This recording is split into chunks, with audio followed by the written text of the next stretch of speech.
In the mind of a common Indian, if you believe that we should fear China, why should we fear China? Because of Chinese declarations in this matter. And second, Chinese perception of their own position in the world. And just look at the facts. The facts are that they have, for instance, just to give you one fact, they have in effect surrounded India. You have Pakistan as a complete ally of China. They give it arms, they give it nuclear technology.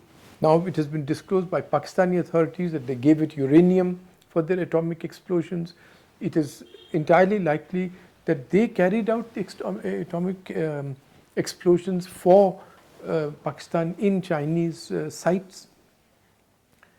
Fully militarized Tibet, now a friendly Nepal, or a Nepal in disarray and therefore great opportunity for China, a military pact with Bangladesh, Myanmar as a dependency, and in Sri Lanka there has been great ingress of Chinese influence in the last 2 years because the nature of the coalition in Delhi. The central government in Delhi could not assist the Sri Lankan government in getting at the LTTE, and therefore Sri Lankan government got the arms from Pakistan and a great deal of intelligence from China about arms shipments by LTTE from the Indonesian waters, and our information is that they even handed over some of the prize LTTE personnel who were ferrying these arms to the Sri Lankan authorities. So naturally they have great goodwill today, both in the Sri Lankan government and among the Sri Lankan people. Now for anyone to say this is warmongering, or because trade is high therefore nothing will happen, is to shut his eyes. When you look forward, essentially what are the two or three key things that India must do at the moment? The Chinese have a good expression. You see, you can't deal with these matters just in isolation. You have to acquire what the Chinese call Comprehensive national strength. That's right. Second is, you have to do things militarily. You have to prepare the people, intelligence. I'll give you one instance. Sure. For instance, the Chinese will build up in Arunachal Pradesh. We will try to counter them and they will do something else. What is that something else they can do? They have said repeatedly since 1989 that we will build up an army of hackers. And they demonstrate their capability for information warfare every few months. You see the Monks Center's report on the way Tibetan computers were infiltrated, and so on. Chancellor Merkel's personal office was infiltrated by Chinese. UK and the US have banned Chinese telecom equipment in telecom infrastructure on this very reason. So they say we will develop strategies to strike at the acupuncture points of another society. That as societies develop, they become more integrated. So how to disrupt the national power grid, the air traffic control, the railway traffic control systems, the banking and financial transactions, the broadcasting systems, the telecom systems in 2 minutes flat.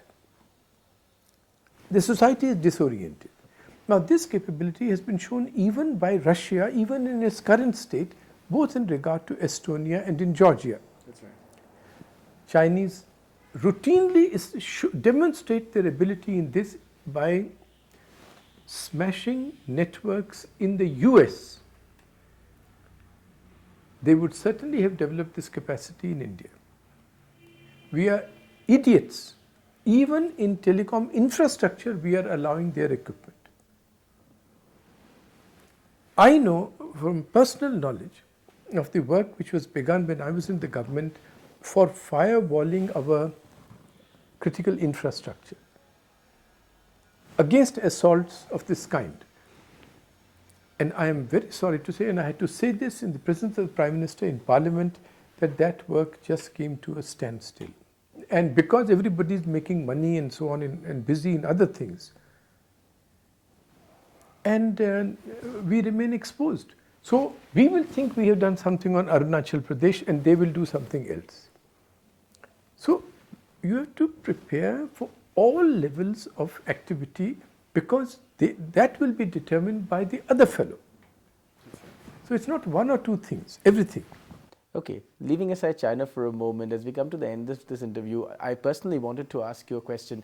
In the last few weeks, especially in Delhi and Mumbai's intellectual circles, there has been a debate about ArunShourie the man and what he represents in middle class India and its consciousness. There was an article by Tehelka, for instance. In your mind today, at any point, do you believe that your politics has been divergent in any sense from from in some senses the integrity of ArunShourie the journalist? Actually, I don't, these Tehelka type articles, I can't, as the Prime Minister would say, I can't understand either the reason for it or what they imply. Yeah. Because for me, being in the Indian Express or being in the BJP or Parliament at this time is just the change of a forum. Right. I used to write with the pen, then I used to dictate, then I type. Right. But I do the same thing. And the great good fortune that I've had in my working life has been that because of Ramnaji, till he dismissed me or somebody else dismissed me on using his name, I had the full freedom to write what I wanted to write. Under Mr. Bajpai, I had the absolutely full freedom to work as I thought was right. When you are in an organization, naturally you are confined to the discipline of that organization. That's right. But otherwise, I've had the full freedom. In your mind, when you look at yourself today, what do you think of yourself as? Do you think of yourself as a public intellectual India has lived with for so many decades? Do you think of yourself as the crusader that you were 30 years ago? Do you think of yourself as a political mind? What do you think of yourself as today? I'll tell you, when my parents were alive and my mother-in-law who lived with us was alive, I always thought of myself as their servant. They are gone. I am now the servant-in-chief of my wife and our child who needs help. I only think of myself as that. What about ArunShourie, the public intellectual? That's a phrase other people use. ArunShourie, always a delight, sir. Thank you very much for your time. Thanks so much. Thank you, sir. Thank you for coming.